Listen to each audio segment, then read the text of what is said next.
today I'm going to tell you all a little bit more about human cadavers, their usages, and where they came from in their history. Cadavers is another name for a dead body, a carcass, or a corpse of either a human or an animal. Either way, you can use both words for it. Human cadavers are the bodies of the deceased that are used in mostly science and medicine and ingenuity and stuff like that. The first known date of using cadavers is back to the Greek in the early 200s, although Romans in the same area forbid the opening of human bodies after death and instead used apes and other animals that resembled humans.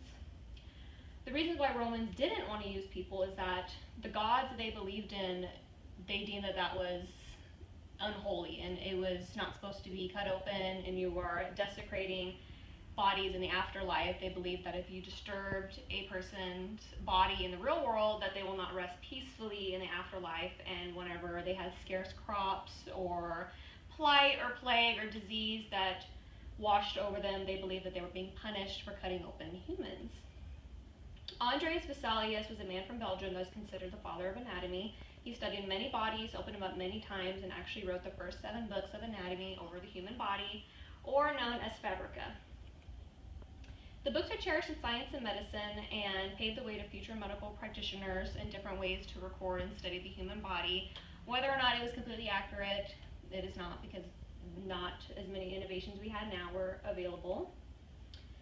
The people used for mostly of the majority of the cadavers were middle-aged men that usually died of natural causes. Not a lot of people lived over the age of 35, so most of them were in relatively healthy shape or died in battle. A lot of them were from armies. When a cadaver is needed for absolute immediate moment, murder was also common. Many people may believe that Jack the Ripper was also a secret autonomous that would kill his victims and study them the insides, although it has not been proven.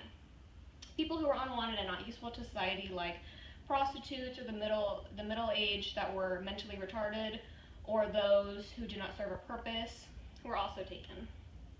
Not only men were used as cadavers, though.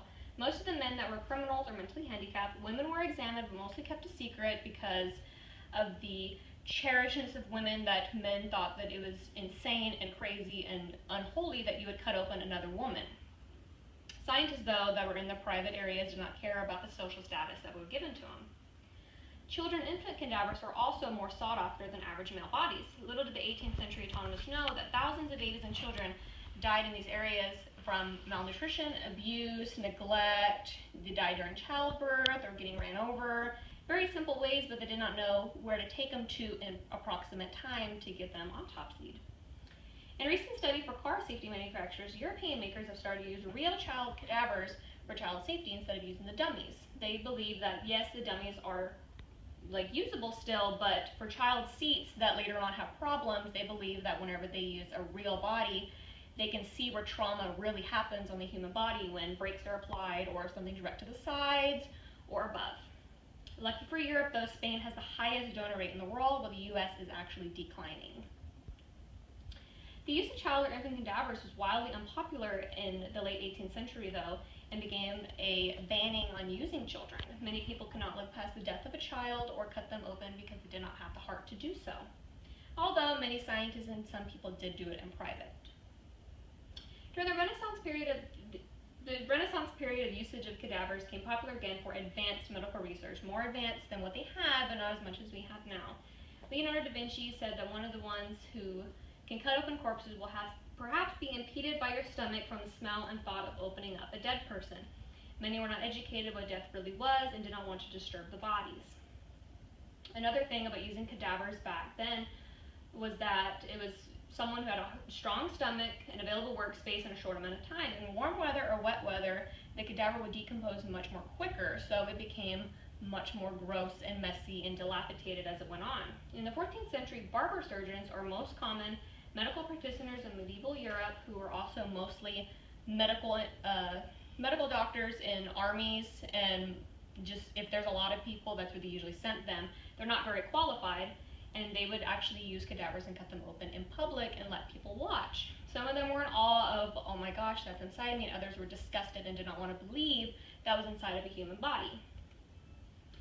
Most of the bodies were hung criminals or people who were in jail, people who were sentenced to death, people who were just found on the side of the road, nobody that really were claimed. Cutting open cadaver became illegal and was considered capital punishment, and autonomous began to rob graves for more specimens. You know, we didn't have the luxury of going 6 feet deep. A lot of people just had shallow graves, not a lot of them had hard coffins. It was very easy to get into.